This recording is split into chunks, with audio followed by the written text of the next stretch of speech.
Permisi Bu, ini kita dari kelompok 5, kita dari case study 2, Motion Picture Industry. Di sini kita akan membahas mengenai di industri perfilman, tapi kita untuk mengetahui targetnya apa, yaitu untuk mengetahui seberapa efisien atau mana sih strategi dari pemasaran film ini yang lebih menonjol dari segi pendapatannya, dari net gross sales ataupun nanti kita akan bahas selanjutnya.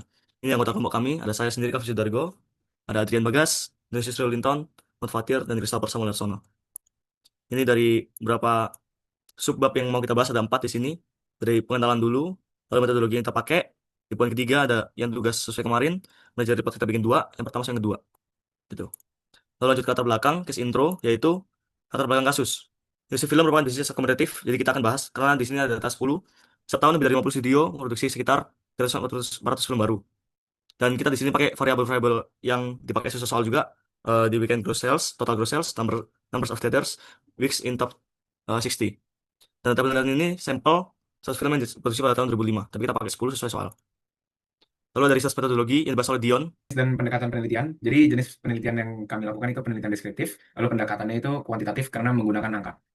Lalu sumber dan jenis data, sumber datanya itu diperoleh dari catatan pendapatan film box office yang diberikan oleh ibu sendiri, lalu variabel yang digunakan itu ada opening gross, total gross, numbers of theaters, sama weeks in top 60. Populasi dan sampel penelitian. Oke, populasinya itu seluruh film yang tayang di box office, sampelnya itu 10 film dengan data lengkap pada variabel utama. Nah, teknik samplingnya itu adalah non-probability dengan metode purposive sampling, itu ya berdasarkan kriteria tertentu. Teknik pengolahan datanya kami menggunakan dua software, yaitu Python menggunakan library Matplotlib sama NumPy, dan Excel. Excel digunakan untuk membuat tabel statistik, mean, median, min, max, standard deviation, dan quartile. Untuk tekniknya analisis data, kami menganalisis data menggunakan statistik deskriptif, yaitu meliputi mean, max, rata-rata, standard deviation, quartile, dan IQN. Jadi yang pertama ada ringkasan tabular dan grafis. Data yang digunakan mencakup 4 variabel penting dalam industri film, yaitu opening weekend gross sales, yang kedua ada total gross sales, yang ketiga ada number of theaters, yang keempat ada weeks in the top 16. Didapatkan minimum, maksimum, mean, dan median berdasarkan keempat variabel tersebut sebagai berikut.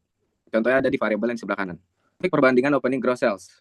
Film dengan pembukaan tertinggi yaitu Harry Potter dengan pendapatan 102,69 juta. Yang kedua film pembukaan dengan terendah adalah Pretty Persuasion 0,06 juta.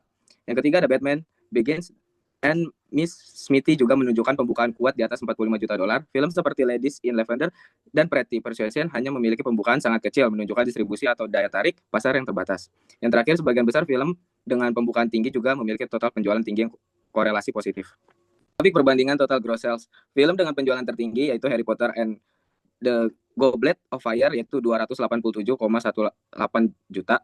Film dengan penjualan terendah yaitu Pretty Persuasion 0,23 juta. Yang terakhir, sebagian besar film menghasilkan di atas 40 juta dolar kecuali Ladies in Lavender and Pretty Persuasion. Topik perbandingan numbers of theaters. Jumlah bioskop yang menayangkan film bervariasi sangat besar, mulai dari 24 hingga 3.858 bioskop. Rata-ratanya 2.730 bioskop, mediannya 3.275 bioskop. Mayoritas film ditayangkan di ribuan bioskop, menunjukkan distribusi yang luas.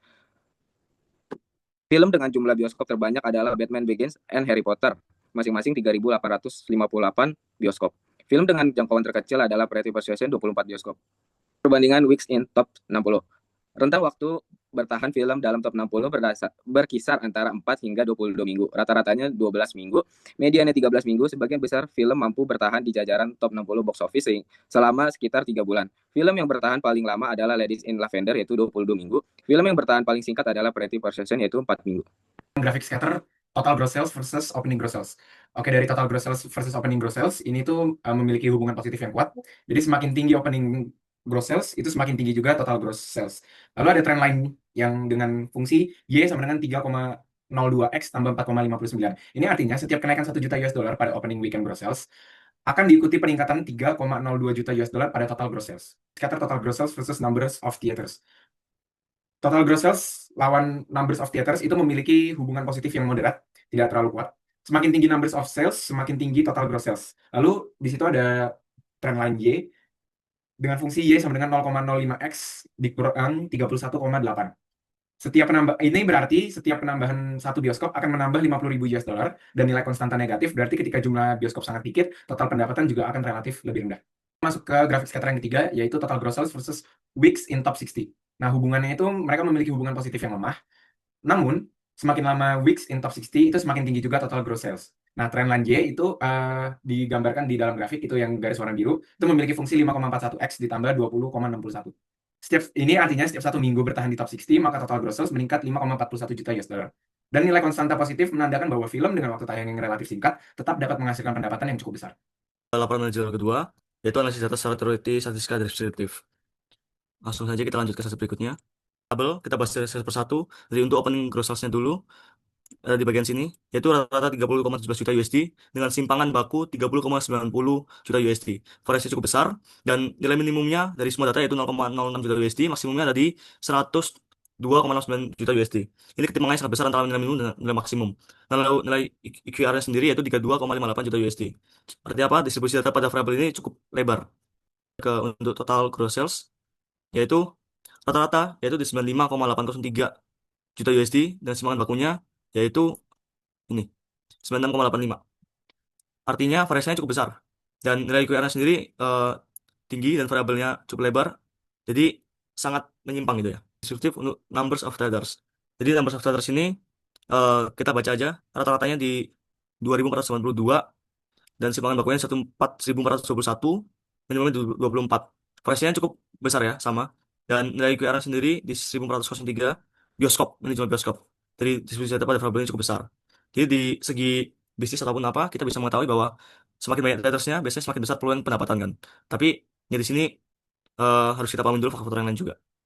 Jadi film yang bertahan di top 60 selama beberapa minggunya itu kita hitung, yaitu rata-rata 13,9 minggu, dan simpangan bakunya di 5,99. Dan untuk nilai Q2-nya di 20%, yaitu 15 minggu dan IQR-nya 8,25 minggu. Analisa high performance outliers. Kita memiliki 4 variabel yang akan kita hitung, yaitu opening gross sales, total gross sales, number of theaters, within top 60. Kita masuk ke variabel pertama, yang dimana di kuartil 3, opening gross sales mendapatkan di angka 23,86, IQR 32,5.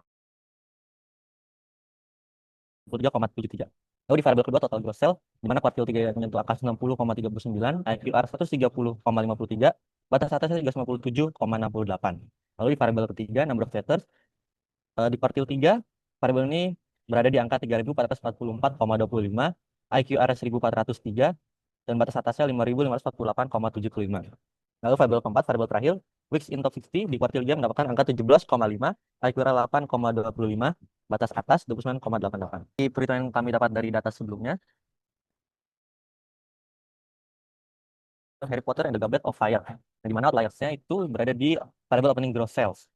Mengapa demikian? Karena opening gross sales film ini menyentuh 102,69 juta US dollar, sedangkan di mana rentang normal itu 93,73 juta US dollar. Lalu untuk variabel lainnya itu total gross sales, number of theaters, week in top 60 masih dalam rentang normal. Saya akan membahas analisa hubungan antara total gross sales sama opening gross sales. Itu yang pertama itu terhadap hubungan positif kuat antara kedua variabel. Terus titik-titik pada scatter plot berada dekat dengan garis trend line, yaitu hubungan yang konstan dan signifikan. Terus opening weekend gross sales menjadi indikator penting dalam memprediksi kesuksesan film secara total pendapatan.